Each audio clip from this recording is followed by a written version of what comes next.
Welcome to the life of Lloyd, finding a home and fighting evil. Now let's rock out with episode 3, the drool of doom.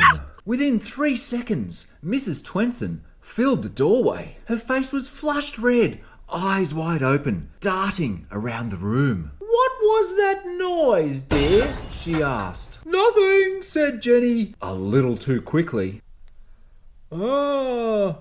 Mrs. Twenson stood there, her nose twitching, like she was sniffing the air.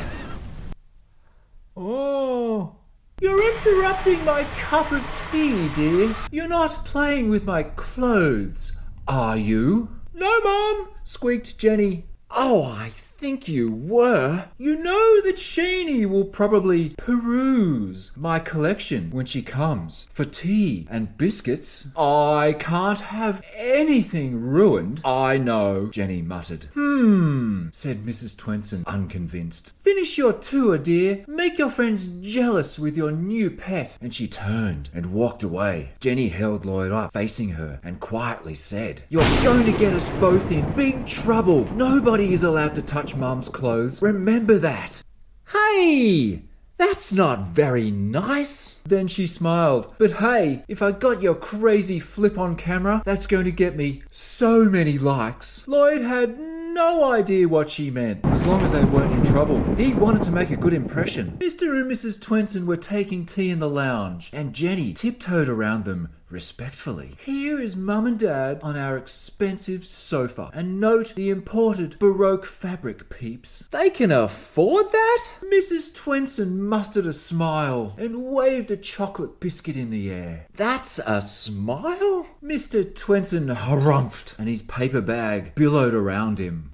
"Now look, we've really got to talk about his dress sense." Then he saw it. Mrs. Twenson's jacket lying on the sofa. The one that she'd worn at Perp's farm. "Aha," woofed Lloyd quietly. "That is where this cute little poodle will be snuggling for his afternoon nap. Now that's a nice jacket. Now we are going to enjoy the balcony and take in the glory of the majestic views," said Jenny. And she took them both out to a small balcony. It was sufficient for a small 2-seat setting and not much more. "All right, passengers, this is our final stop. Yes, the views are amazing. I sit out here for hours and meditate on the beautifulness and the inspirationality." But Jenny went on. "Okay, let me pan around so you can take in the views too and show your appreciation. So there is the train line and there is the dog park in Lily Hills. No doubt we'll be so popular when we go there." Lloyd looked over the edge of the balcony and thought, "Wow, so this is what it looks like from the window of an aeroplane."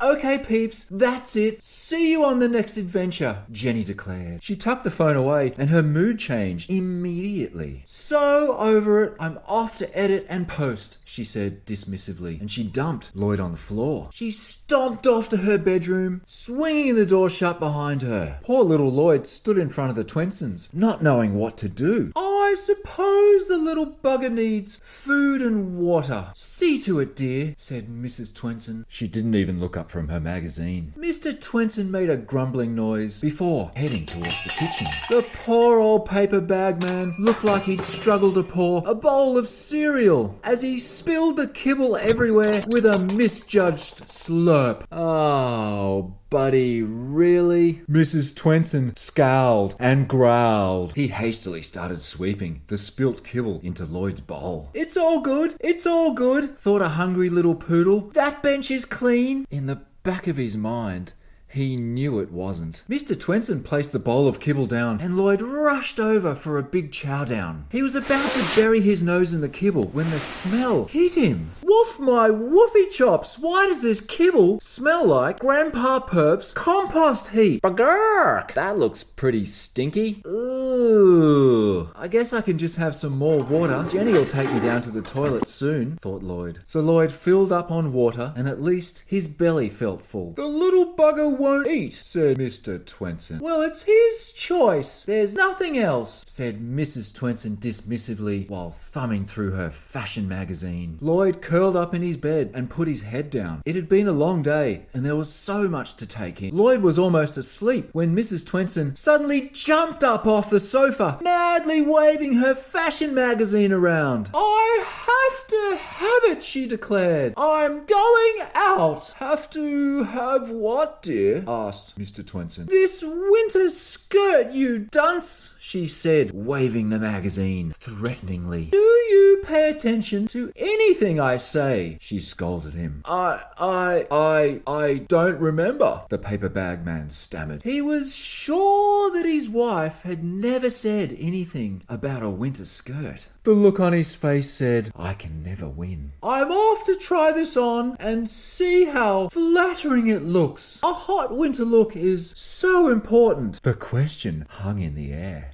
Whoa, don't get this wrong. Of course it is, dear, agreed Mr. Twenson hastily. Mrs. Twenson soon swished out the door, and Lloyd noticed through half-closed eyes that she was wearing a blue jacket. The lovely floral jacket was still on the sofa. Bide your time, young poodle. Bide your time, he thought. Lloyd, what are you thinking? Mr. Twenson yawned. Well, I am going for a well-deserved lie down. And with that, he got up and went to the bedroom. Lloyd was alone with the floral jacket. He skipped across the room and jumped up onto the sofa. The jacket flopped down off the backrest as he jumped up. He snuggled down and, oh my woof! The jacket was just as he remembered. It was soft, warm and firm, yet fluffy, all at the same time. It rubbed his fur just the right way. Lloyd, is this a good idea? After his snooze, he would ask Jenny to take him outside. He had slurped a lot of water. Lloyd drifted off and started dreaming. And in this dream, he was back at Perp's farm. The young poodles were flying around in the air like birds. They were swooping, diving, and zooming around. Some of the poodles were even flapping their ears like wings. Granny Perp had a tray of freshly baked puppy treats. She was frisbeeing the puppy treats into the poodles' mouths when they zoomed over her. Lloyd swooped down and Granny Perp frisbeed a puppy treat directly into his path. Lloyd timed the interception perfectly and gobbled it down quick smart before banking around the eucalyptus tree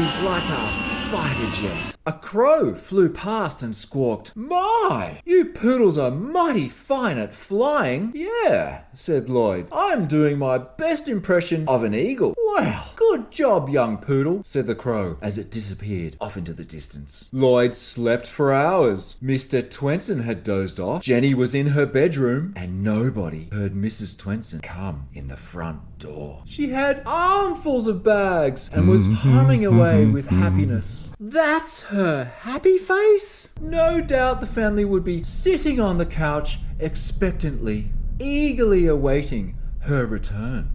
They would demand that she parade the new clothes around. Compliments would flow and she would be the talk of the town. Instead, there was nobody to greet her, just silence. Mrs. Twenson drew breath to call out. Then she looked down at the sofa. The breath slowly whistled out of her pursed lips. Lloyd, better wake up, little buddy. Lloyd was flapping his ears and gliding around the eucalyptus tree and starting his swoop down for another treat. What are you doing? He heard somebody yell. The Lloyd jet began to wobble dangerously in the air. Why are you drooling on my favourite jacket? Mrs. Twenson screamed, and the Lloyd jet crashed into the ground. He woke up from a beautiful dream to a furious Mrs. Twenson. Uh-oh. Clearly something is wrong, he realised, dazed and confused, staring down at a puddle of drool. Why, you stinky little mongrel! Bellowed Mrs. Twenson as she swung some bags at Lloyd's head. She's going full Karen! Lloyd flattened his head down and ducked the bags. Mrs. Twenson swung so hard she looked like a professional golfer swinging a club. She swung through, well past Lloyd's head, and momentum took over. The bags launched out of her hand and into the air. Lloyd watched as the bags cartwheeled in slow motion across the room with clothes spewing out. Lloyd looked up and saw Mrs. Twenson starting to swing at him with the other bags. As she swung down angrily, Lloyd bolted off the sofa before he got whacked. He bolted to the other side of the room with his tail between his legs, wondering what he'd done wrong. "Oh, you dirty, rotten scum!" roared Mrs. Twenson. "She's out of control! Oh, my jacket, my lovely jacket!" she fumed. Mr. Twenson and Jenny heard the commotion. They both came bustling to the doorway. "What is it, Mum?" said Jenny in alarm, brandishing her phone like it was a gun. My dear, are you okay?" said Mr. Twenson, wiping the sleep from his eyes. The little mutt! The rancid little mutt! He has ruined my jacket!" wailed Mrs. Twenson. Mr. Twenson surveyed the damage and immediately thought to himself, "Don't say anything. You will only get yourself in trouble." Yeah, I'd stay quiet too. "I'm not sure it's that bad, Mum. The drool blends in with the flowers," Jenny said. Blends in, wailed Mrs. Twenson. The design is called twee English floral, not dog drool floral." "So it is, Mum." Jenny nodded. She had to admit that her mum had her there. The three family members stood staring at each other. The only sound in the room was the heavy breathing of Mrs. Twenson. Jenny broke the silence. "Don't worry, Mum. We'll get the jacket dry cleaned and it will be as good as new." Do you think the drool will come out?" asked Mrs. Twenson disbelievingly. "I'm sure it will," said Jenny unconvincingly. "Well, I don't want any other sort of accident on top of this. Take that revolting thing down to the toilet," she commanded, her anger fading. "Right away, Mum," said Jenny quickly. Mrs. Twenson